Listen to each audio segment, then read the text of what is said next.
Bonjour à tous et bienvenue dans cette nouvelle vidéo. Aujourd'hui, nous avons le plaisir de vous emmener à la rencontre de Ellie.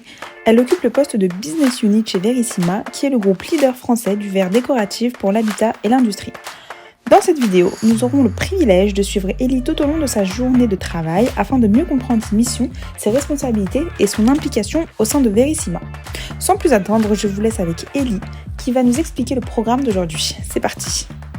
Moi c'est Ellie Ozalm, je suis responsable business unit pour Verissima. Verissima c'est un groupe familial de 200 personnes. Aujourd'hui je m'occupe de la partie habitat. Donc habitat c'est quoi? C'est des agences commerciales qui sont toujours dispatchées de la même façon. Il y a un commercial, une assistante administrative et commerciale, donc là par exemple Michel, et deux poseurs. Ici on est à Ittenheim, il y a la particularité en plus d'avoir un coupeur et donc on a 3 sites comme ça. Donc aujourd'hui ce qu'on va faire part sur un rendez-vous client, donc plutôt dans le secteur du siège, sur une cristallerie, et après on ira voir l'agence de Rohrbar. Donc là à la cristallerie Saint-Louis, donc c'est un client et on a un projet pour changer des vitrines, donc on va aller voir ce qu'il en est. Donc il faut aller au poste de garde, poste d'identité. Sur le grillage, c'est parking employé. Parking musée, c'est les graviers. D'accord. Vous êtes aussi en voiture?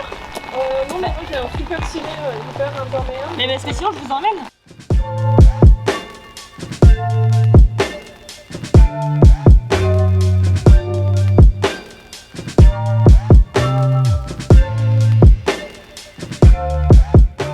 À cet endroit. Ah oui, je vous ai donné rendez-vous ici parce que c'est beaucoup plus simple. Parce que l'autre bâtiment, vous allez voir, si on n'y a jamais été et qu'on n'est pas accompagné, Ouais, se trouve un peu. je regarde juste la difficilement. dimension des vitrages. Alors, il y en a 21, ça je le sais. 50 longueur max de mètres. Ouais, on a les dimensions des alcôves, mais en fait ce qu'on se demandait c'est, alors peut-être vous dans vos archives vous avez ça quelque part, parce qu'apparemment c'est Verissima qui les a réalisés. Nous on n'a aucun document qui stipule le diamètre vraiment de chaque vitrine. Par contre on sait où les vitrines sont numérotées avec un système de lettres et de numéros, et du coup on sait où est-ce qu'elles sont placées. Moi je n'ai pas retrouvé de document de dimensions précises de chacune des vitrines. C'est pour ça que je vous ai mis un peu le truc au plus large. Je vais essayer de les retrouver. Donc du coup là.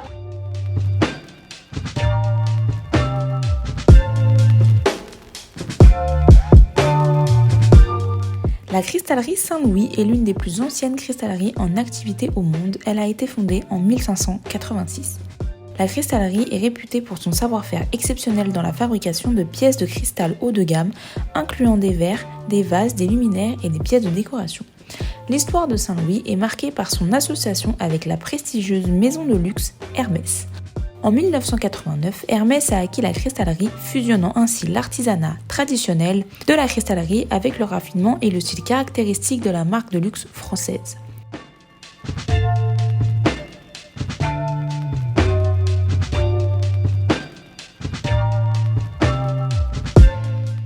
Lors de cette réunion, l'objectif d'Ellie était d'examiner la mise en place des nouvelles vitrines afin de permettre à la cristallerie d'exposer de nouveaux objets au dernier étage. La cristallerie a fait appel à Verissima pour cette mission car ils avaient déjà collaboré ensemble par le passé.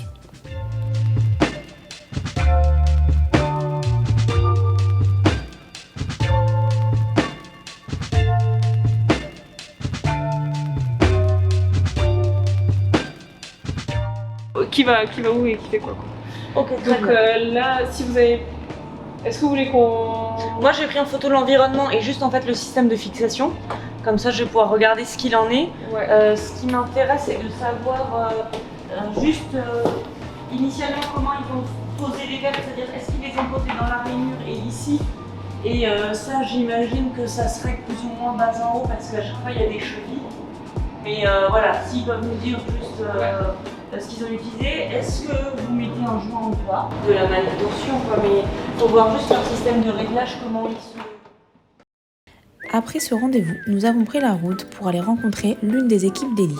Durant ce trajet, j'ai saisi l'occasion d'en apprendre davantage sur le parcours professionnel d'Ellie et sur les spécificités de son métier. J'ai fait un DUT gestion des entreprises et des administrations, donc j'ai fait ça à Valenciennes, proche de Lille. 2 ans avec une spécialité RH. Une fois que j'avais fini le DUT, je me suis orientée vers une licence de droit parce que ça matchait plutôt bien. Et du coup, je suis partie en licence de droit et j'ai recommencé l'année d'après avec une licence gestion de projet dans le tertiaire. Donc en gros, pour savoir comment on organise un projet. Et du coup, c'est quoi le nom exact de ton métier et c'est quoi les responsabilités? Moi aujourd'hui, je suis responsable business unit, donc ça veut dire en fait responsable de plusieurs entités ou de plusieurs unités. Donc c'est un peu multisite. Donc j'ai 3 agences.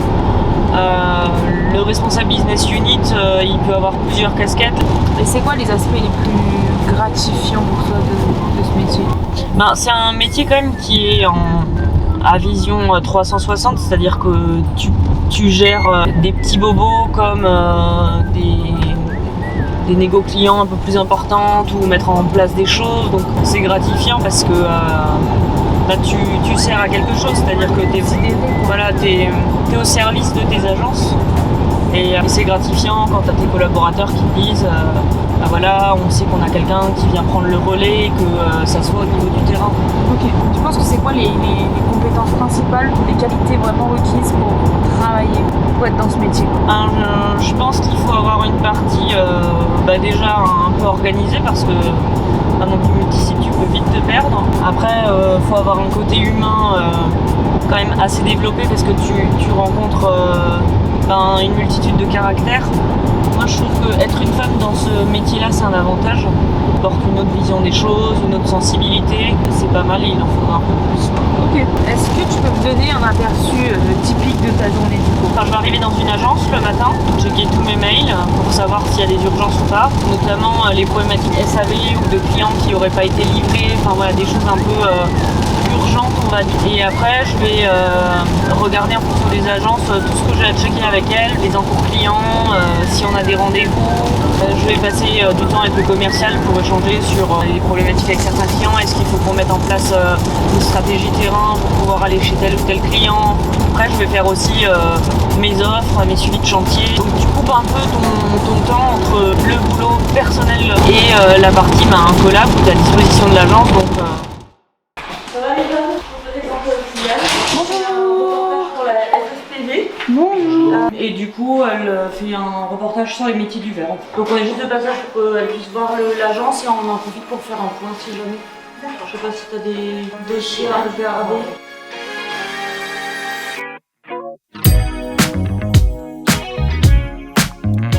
Pour conclure cette vidéo, nous nous retrouvons dans l'une des agences gérées par Ellie chez Verissima. Je me suis installée dans un petit coin, laissant Ellie discuter avec son équipe et gérer ses dossiers en cours.